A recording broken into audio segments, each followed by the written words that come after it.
Shri R V Babu Hindu ഐക്യവേദിയുടെ പ്രസിഡൻ്റാണ്. കഴിഞ്ഞ സംഘടനാ രൂപത്തിലെത്തിയിട്ട് കഴിഞ്ഞൊരു 20 വർഷത്തിന് മുകളിലായി. ഹിന്ദു ഐക്യവേദി 90കളിൽ തന്നെ തുടങ്ങിയതാണ്. ഈ ഓരോ കാലഘട്ടത്തിലും ഹിന്ദുക്കൾ നേരിടുന്ന വെല്ലുവിളികൾ വിവിധ തരത്തിലാണ്. ഓരോ വർഷം കഴിയുന്തോറും അത് കാലഘട്ടം കഴിയുന്നതോറും കൂടിക്കൂടി വരികയാണ്. എങ്ങനെയാണ് ഇതിനെ ഹിന്ദു ഐക്യവേദി അഡ്രസ്സ് ചെയ്യുന്നത്? ഓരോ കാലഘട്ടത്തിലെയും ഉയർന്നു വരുന്ന പ്രശ്നങ്ങൾ വ്യത്യസ്ത ഗ്രാവിറ്റിയിലുള്ളതാണ്, വ്യത്യസ്ത രൂപത്തിലുള്ളതാണ്. യഥാർത്ഥത്തിൽ ഹിന്ദു സമൂഹം നേരിടുന്ന വെല്ലുവിളികളുടെ ഗ്രാവിറ്റി വർദ്ധിച്ചുകൊണ്ടിരിക്കുകയാണെന്നുള്ളതാണ് യാഥാർത്ഥ്യം. അതിൻ്റെ വോള്യം എന്നുള്ള നിലയ്ക്കും അതിൻ്റെ ആഴവും ഒക്കെ വളരെ വലിയ തോതിൽ വർദ്ധിച്ചുകൊണ്ടിരിക്കുകയാണ്. ഹിന്ദു സമൂഹത്തെ ടാർഗറ്റ് ചെയ്തുകൊണ്ട് നടത്തുന്ന പ്രവർത്തനങ്ങൾ അത് വ്യത്യസ്ത രീതിയിൽ നമ്മുടെ സമൂഹത്തിൽ നടപ്പാക്കുന്നു എന്നുള്ളതാണ്. മാധ്യമങ്ങൾ, രാഷ്ട്രീയ പ്രസ്ഥാനങ്ങൾ, സാംസ്കാരിക മേഖലയിൽ നിന്നുള്ള ആളുകൾ, ഇവരൊക്കെ ഒരു സോഫ്റ്റ് ടാർഗറ്റായിട്ട് ഹിന്ദു സമൂഹത്തെയും ഹിന്ദുത്വത്തെയും കാണുകയും അതിനെ ആക്രമിക്കുക എന്നുള്ളത് മറ്റു പല അജണ്ടകളുടെയും ഭാഗമായിട്ടായിരിക്കാം അതിങ്ങനെ പല രൂപത്തിലും വരുന്നുണ്ട്. അപ്പോൾ അതിനെയൊക്കെ നമ്മൾ അതാത് സമയത്ത് പ്രതികരിക്കുന്നു. അതാത് സമയത്ത് ചിലതിനെ പ്രക്ഷോഭത്തിൻ്റെ രൂപത്തിലായിരിക്കും, ചിലത് പ്രചരണത്തിൻ്റെ രൂപത്തിലായിരിക്കും. അപ്പോൾ അത്തരത്തിലുള്ള പ്രതികരണങ്ങൾ യഥാസമയത്ത് ഹിന്ദു ഐക്യവേദി ഉയർത്തിക്കൊണ്ടുവരാറുണ്ട്. അതിന് പല ഹിന്ദു സംഘടനകളെ കോർത്തിണക്കിക്കൊണ്ട് കേരളത്തിലെ 150ഓളം ഹിന്ദു സംഘടനകളെ ഒരു വേദിയിൽ കൊണ്ടുവരാൻ സാധിച്ചിട്ടുള്ളത് ഹിന്ദു ഐക്യവേദിയാണ്. അങ്ങനെ ഹിന്ദു ഐക്യവേദി ഹിന്ദു സംഘടനകളെ സംയോജിപ്പിച്ചുകൊണ്ട് ഇത്തരം പ്രശ്നങ്ങളെ അതാത് സമയത്ത് അഡ്രസ്സ് ചെയ്യാറുണ്ട് എന്നുള്ളതാണ്. പലതരത്തിൽ, അത് ലവ് ജിഹാദാവാം, അതല്ലെങ്കിൽ ഹലാലിൻ്റെ വിഷയമാകാം, ക്ഷേത്രങ്ങൾക്ക് നേരെ നടക്കുന്ന അന്യാധീനം പെടുത്തുന്ന തരത്തിൽ ധ്വംസനങ്ങൾ, ആചാരങ്ങൾ, അനുഷ്ഠാനങ്ങൾ സംബന്ധമായ പ്രശ്നങ്ങൾ, ഇതിനൊക്കെ അതാത് സമയത്ത് വലിയൊരു പ്രതിരോധം ഹിന്ദു ഐക്യവേദി സൃഷ്ടിക്കാറുണ്ട്. ഈ ഹിന്ദു ഐക്യം എന്ന് പറയുമ്പോൾ പലപ്പോഴും ഈ ഹിന്ദു സംഘടനകൾ തമ്മിൽ തന്നെ വലിയൊരു ഐക്യമില്ലാത്തൊരു സാഹചര്യം ഉണ്ടാകുന്നൊരു അവസ്ഥ കേരളത്തിലുണ്ട്. പലപ്പോഴും ഇവർ തമ്മിൽ പ്രശ്നങ്ങളുണ്ടാവുക, അല്ലെങ്കിൽ അങ്ങോട്ടും ഇങ്ങോട്ടും പ്രസ്താവനകൾ നടത്തുക, ഇങ്ങനെയൊക്കെയുള്ള സാഹചര്യങ്ങൾ ഉണ്ടാവാറുണ്ട്. പല സാമുദായിക സംഘടനകൾ ഒരു കാലത്ത് ഹിന്ദു ഇതിനെ നേരിട്ട ചില പ്രശ്നങ്ങൾ, ജാതീയപരമായ വ്യത്യാസങ്ങൾ, ഇങ്ങനെയുള്ള വളരെ വലിയൊരു പ്രശ്നമാണ് ഹിന്ദു സമൂഹം നേരിടേണ്ടി വന്നത്. ഇന്നും പലതരത്തിലും അത് നിലനിൽക്കുന്നുണ്ട്. എങ്ങനെയാണ് അതിനെ നേരിടാൻ ഉദ്ദേശിക്കുന്നത്? നമ്മളൊരു കാര്യം മനസ്സിലാക്കണം. അതായത് ഹിന്ദു സമൂഹം നേരിടുന്ന പ്രശ്നങ്ങളുടെ എണ്ണം വർദ്ധിച്ചിട്ടുണ്ട് എന്ന് പറയുന്നതോടൊപ്പം തന്നെ ഹിന്ദുക്കളിൽ അതിനോട് പ്രതികരിക്കേണ്ടതാണ് എന്ന ബോധവും വർദ്ധിച്ചു വരുന്നുണ്ട്.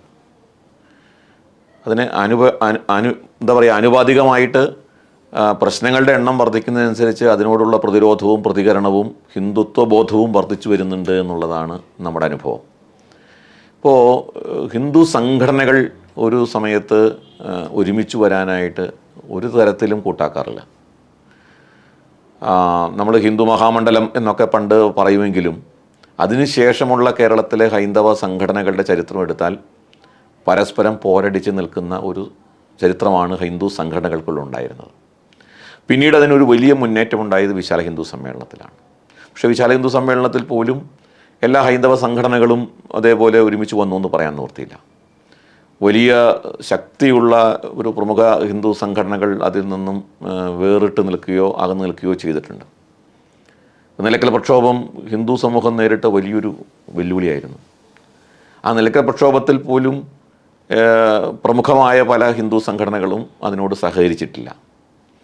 പക്ഷേ അതിനുശേഷം കേരളത്തിൽ ഉണ്ടായ സാമൂഹ്യ രംഗത്തെ മാറ്റങ്ങൾ, പ്രത്യേകിച്ച് ഹിന്ദു സമൂഹത്തിനെ ലക്ഷ്യം വെച്ചുകൊണ്ട് മറ്റ് ഇതര മതസ്ഥരും രാഷ്ട്രീയ പ്രസ്ഥാനങ്ങളും നടത്തിയിട്ടുള്ള പലതരത്തിലുള്ള വെല്ലുവിളികൾ, അവരുയർത്തിയ പ്രശ്നങ്ങൾ, അത് ഹിന്ദു സമൂഹത്തിനുള്ളിൽ ഒരു പുനർചിന്തനത്തിന് വഴിയൊരുക്കിയിട്ടുണ്ട് എന്നുള്ളതാണ്. അത് നമുക്ക് ഗുണപരമായ പല മാറ്റങ്ങളും അതുണ്ടാക്കി.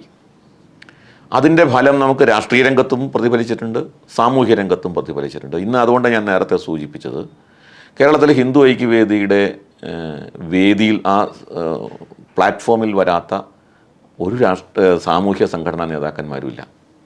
NSS ആയാലും SNDP ആയാലും അതിലെ ഉന്നതരായിട്ടുള്ള ആളുകൾ ഉൾപ്പെടെ ഹിന്ദു ഐക്യവേദി സംഘടിപ്പിച്ചിട്ടുള്ള പരിപാടികളിൽ വന്ന് ഹിന്ദു ഐക്യത്തിനെ മുൻനിർത്തിക്കൊണ്ട് സംസാരിക്കുന്ന ഒരു കാഴ്ച നമുക്ക് കാണാൻ സാധിക്കും.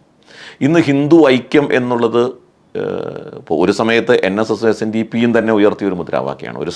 എന്ന് വെച്ചാൽ കേരളത്തിൽ ഹിന്ദു ഐക്യവേദിയോ അല്ലെങ്കിൽ സംഘപരിവാർ സംഘടനകളോ ഉയർത്തിയ മുദ്രാവാക്യം ഏറ്റെടുത്ത് ഹൈന്ദവ ഐക്യം, ഭൂരിപക്ഷ സമുദായത്തിൻ്റെ ഐക്യം, അല്ലെങ്കിൽ നമ്പൂതിരി മുതൽ നായാടി വരെയുള്ളവരുടെ ഐക്യം എന്നൊക്കെ NSSും SNDPയും ഒക്കെ പറയുന്ന സാഹചര്യമുണ്ടായത് ഹിന്ദു സമൂഹത്തിലെ ഈ പരിവർത്തനമാണ്, ഹിന്ദു സമൂഹത്തിനുള്ളിൽ ഒരു ഹിന്ദുത്വ ബോധമാണ്.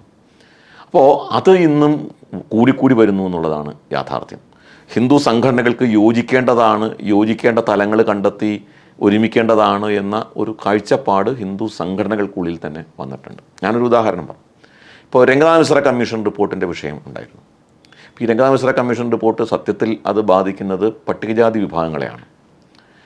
പട്ടികജാതി വിഭാഗങ്ങളുടെ ആ പ്രശ്നം, പട്ടികജാതി വിഭാഗങ്ങളുടെ മാത്രം പ്രശ്നമായിട്ടല്ല ഹിന്ദു സംഘടനകൾ കണ്ടത്.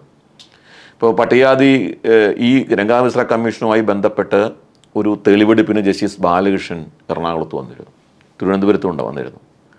ബാലകൃഷ്ണൻ കമ്മീഷൻ മുമ്പാകെ രംഗനാഥ മിശ്ര കമ്മീഷൻ റിപ്പോർട്ട് നടപ്പാക്കരുത് എന്ന് പറഞ്ഞ് വാദിക്കാൻ മുന്നോക്ക സമുദായത്തിലെ സംഘടനകളുണ്ടായിരുന്നു, പിന്നോക്ക വിഭാഗത്തിലെ സംഘടനകളുണ്ടായിരുന്നു, പട്ടികജാതി സംഘടനകൾ മാത്രമല്ല.